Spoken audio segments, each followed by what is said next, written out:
What up, everybody, man? I hope everybody had a good Memorial Day. Shit, it's Tuesday. I think today's the 30th. I don't know. Today's one of the days I'll never forget because this is like fucking, what was that, 2000? Today's the 23rd year anniversary when I had went to the halls for the first time. So I figured, shit, it's only fit. I make a fucking video about the first time. I got a few videos and shit how I went to the halls the first time on the case I caught, but really shit, it was just an eye opener. Like when you get there, that shit ain't cool at all for you kids, man, fucking around.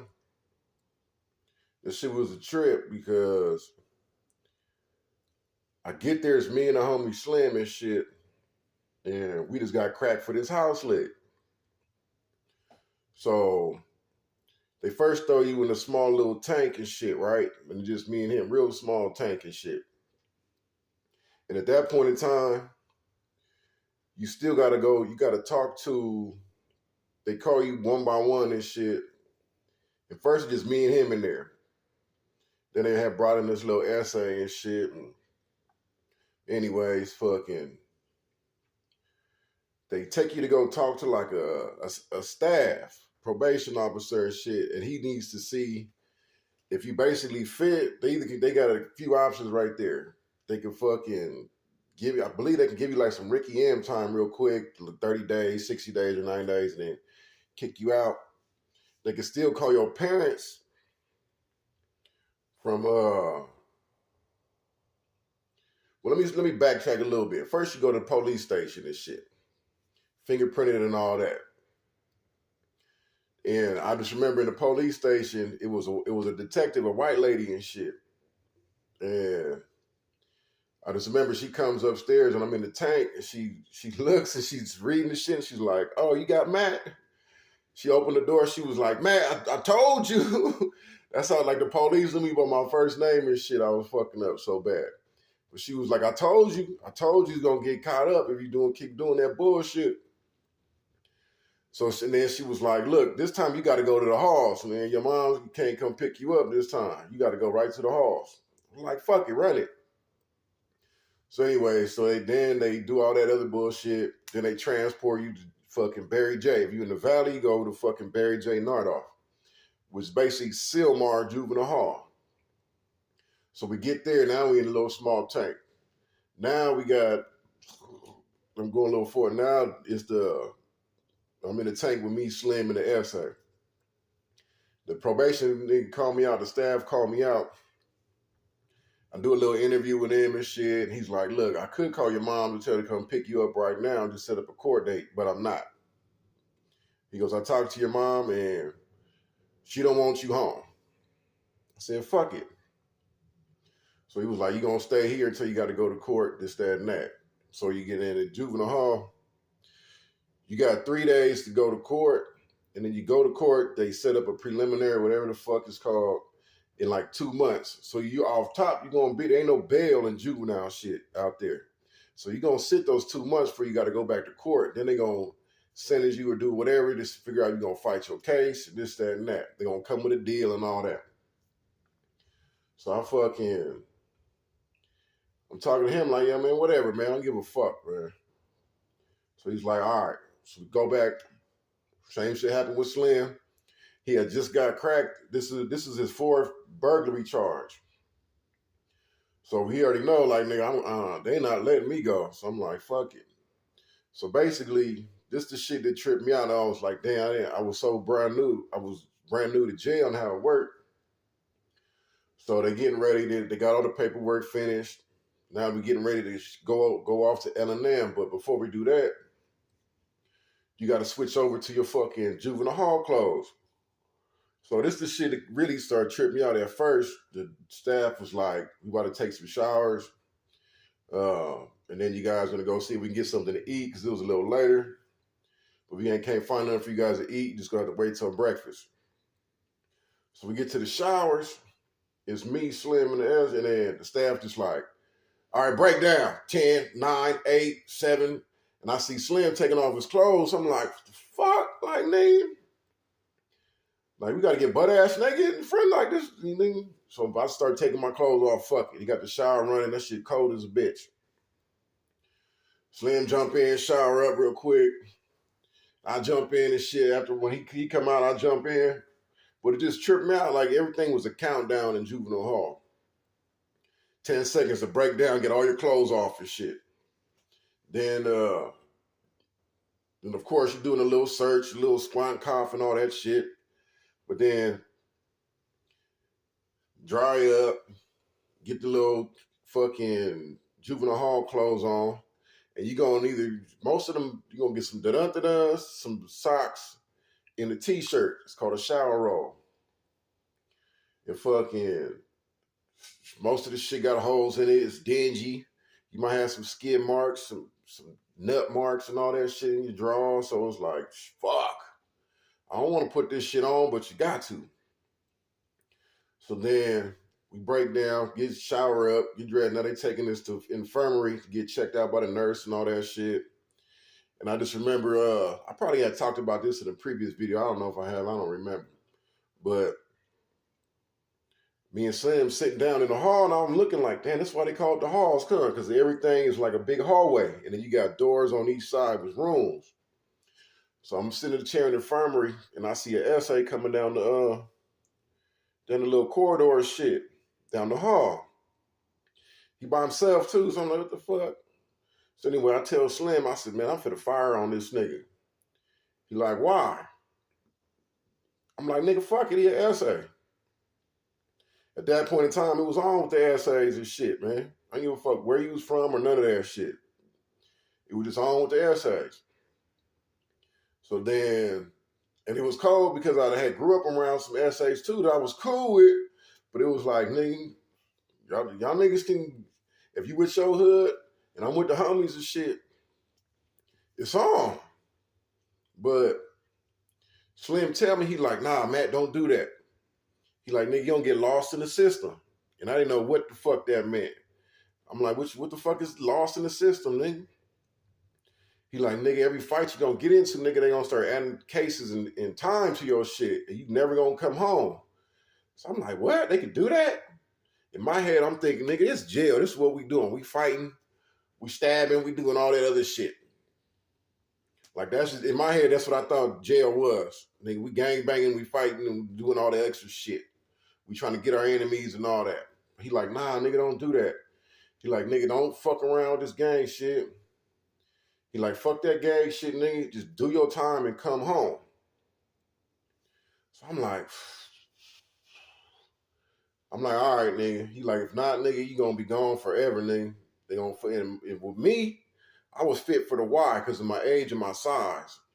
So he like, nigga, they gonna send you right to the Y and shit, then you never really gonna come home. Because from the Y, you going right to the pen, niggas. I know how you are. It's home. So I'm like, fuck it. That's when I really like threw the towel in on the gang shit. Like, all right, this shit ain't for me. Like, it didn't happen that fast. It took a while and shit for, like, actually I had to reprogram my mindset. But for the most part, then I was like, yo, this jail shit ain't for me.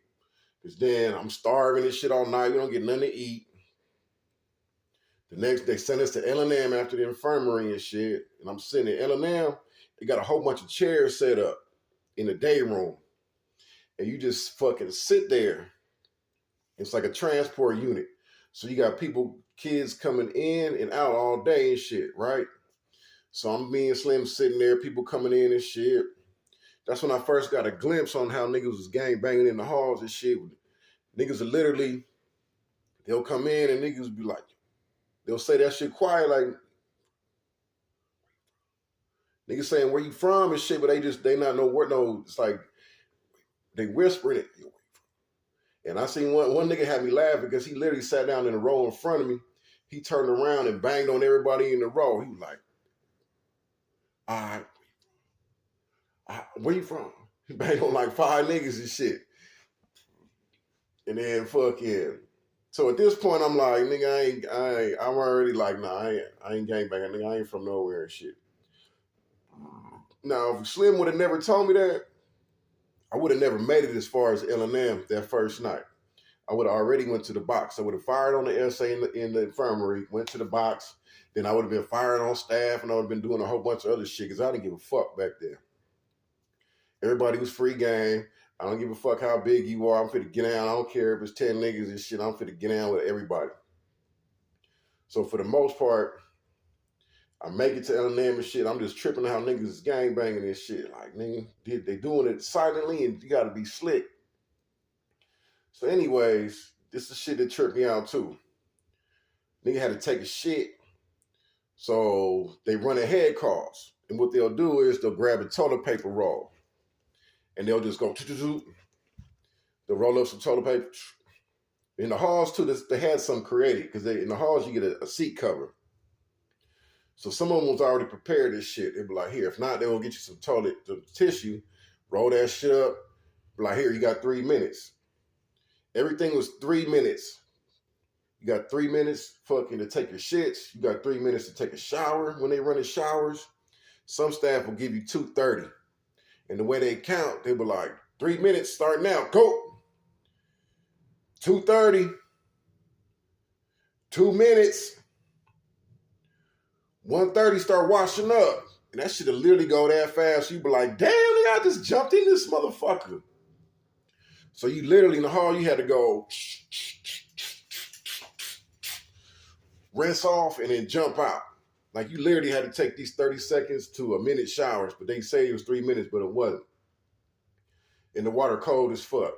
So then fucking same thing on the shit. They be like 3 minutes, start now. As soon as you hit the seat, then they be like 2:30, 2 minutes, 1:30, start wiping. And the staff would be staring at you like this. So it was degrading as fuck when you trying to wash your ass, wipe your ass, wash your nuts and all that shit. Like, yo, this shit was fucking degrading as a kid. And even the female staff would be staring at you like this. Then like that shit, and some of them dudes staff would be on you. You be like, God damn, motherfucker. But anyways, that shit was not fun. You stuck in a room, then you stuck in I was in L&M for fucking 2 days. You only supposed to be there for a couple hours till they get your shit. But for some reason, they couldn't figure out where to put me. So they I'm sitting in a chair for 2 days. Literally sitting in this chair for 2 fucking days and shit. I'm eating in the chair. Then they give you this bullshit ass skim milk. They're going to give you the shits, but you ain't got nothing else to drink. So then the only time I went to the room at nighttime. Once it started getting dark and shit, they was putting everybody down. They send you to a room. But everyone else was going and leaving. So it was like me and one other person every night. It was going to a room, but then she would swap out every night. It was just me by myself. Like, what the fuck am I still doing here? Then I remember seeing Jermaine Marshall for the first time in L&M and shit. And he actually set a record at Camp Kilpatrick for a Russian record in the city section. Nah, for the CIF section and shit before Tyler Ebell broke the record. But Jermaine Marshall broke that shit at Camp Kilpatrick. Nigga rushed for like fucking either between 4,600 something yards and like 44,000 and some yards. One of them, somewhere up there. He rushed for a few thousand yards. Broke the record. So anyways, fucking I finally get assigned to Unit GH. Slim had been gone. He went to AB and shit. I went to GH. So, of course, the whole time, he just getting gang banged on and shit. The whole juvenile hall was just gang banging, like all the way. And I think I was one of damn near the only ones up there that wasn't claiming no fucking set, no hood, no nothing. Like, you got a few sprinkled out like that, but mainly everybody, even if they wasn't no gang, but they was still trying to claim some shit. And I was the only one. Like, nigga, I ain't from nowhere. What you want to do, though? Niggas ain't give me no problems. Like, that's a big-ass nigga. And I was hitting my push-ups, dips, sit-ups. So I low-key was, like, nigga, what you want? What you want? Poop, poop, poop, poop, poop, poop, poop. Anyways, I get to GH at nighttime and shit. When they open the door and shit, They got you sitting there. First, you got to break down every time you go into a fucking room. They be like, break down, search you. Then they have you sit over there by the control center and shit. When I do that, I'm laughing. It was a white boy. It was a nigga, an Asian, and a white boy and shit. That was all the unit leaders and shit. So they out of their cell, they out of their room. So I'm sitting, we kind of like down, crouched down with our hands on our knees and shit on our bedroll. And the white boy just go like this. He started doing some shit. So immediately I'm like, yo, what the fuck? Like, hold on. And I look and I see the Asian dude and the black dude over there laughing like, and they doing this and shit. So I said, oh, man, this motherfucker fuck with me, man. But if you come close to me, homie, I'm gonna knock your crazy ass out. I'm gonna beat the dog shit out your crazy ass, nigga. Keep that crazy shit over there. Sure enough, that motherfucker was a day room sleeper. He was crazy. But he was just trying to, he be freaking motherfuckers out. It was new and shit. He would be like, he was like, yo, what the? I said, God, where the fuck you got me at right now? So anyway, we get all that shit. I get a room and shit. Then you fucking, Central was a little worse. East Lake, you're going to be in that fucking room all the time depending on the staff. You're going to even eat in that room depending on the staff. But Sylmar was all right. But you barely get to go out, man. You get to go out for school. And that was damn near about it. You might get to come out in the day room and play some chess, some dominoes or something for like about an hour. You might get to watch a movie on Saturday or something and go back to the room. But for the most part, you're going to be posted up in the room and shit. But that was like my general first couple days in juvenile hall and shit, man. No motherfucking bail. No commissary, no none of that shit. And you're getting 3 trays unless you're a unit leader. The first tray gonna be 2 hard-boiled eggs, piece of bread, and a little bullshit piece of ham. For lunch, you're gonna get a little fucking microwave shit. And for dinner, you're gonna get a little microwave shit with 2 pieces of bread on each one. So I was fucking hungry. I was hungry the whole time. And that's where some fights be cracking off too. Like, nigga, if you don't give me an extra tray, homie, I'm gonna fire on you. But anyway, that was my first couple of days of juvenile hall and shit in a nutshell.